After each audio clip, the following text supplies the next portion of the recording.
Back pain என்கிட்ட வர நிறைய பேஷண்ட்ஸு நாங்கள் நார்மலாக தாங்க இருந்தேன், சடனாக சிவியராக பெயின் வந்துருச்சுன்னு சொல்கிறீங்க. இது வர்றது முக்கியமான காரணம் நீங்கள் டே டு டே லைஃப்பில் நீங்கள் பண்ணக்கூடிய சின்ன சின்ன தப்பு தான் இவ்வளோ பெரிய பிரச்சனை உண்டாகுது. அது என்ன மிஸ்டேக்ஸ், அதை எப்படி கரெக்ட் பண்ணுறது நான் சொல்கிறேன்.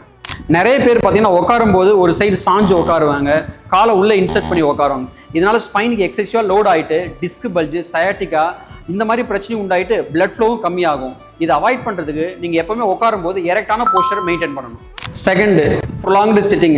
நிறைய பேர் பார்த்தீங்கன்னா ஒர்க் பண்ணுற இன்ட்ரெஸ்ட்டில் 2 to 3 hours கண்டினியூஸாக உட்காரதுனால மசில்ஸ்லாம் ஸ்டிஃப்னஸ் ஆகிட்டு பெயின் உண்டாகும். நீங்கள் எவ்ரி 20 to 30 minutes ஒன்ஸ் எழுந்து கொஞ்சம் ரிலாக்ஸ் பண்ணிட்டு சிம்பிள் ஸ்ட்ரெச்சஸ் பண்ணுறது மூலிமா இந்த பிரச்சனை ஈஸியாக ப்ரிவென்ட் பண்ண முடியும். Third, wrong lifting. நிறைய பேர் பார்த்தீங்கன்னா சின்ன பொருள் தான் எடுத்திருப்பாங்க, சிவியராக மசில் கேட்ச் ஆகிட்டு இருக்கும். நீங்கள் எந்த பொருளை கீழே எடுக்கும் போதும் ஃபார்வர்டாக பெண்ட் பண்ணுறது மூலிமா ஸ்பைனில் ஓவராக ஸ்ட்ரெயின் ஆகணும்.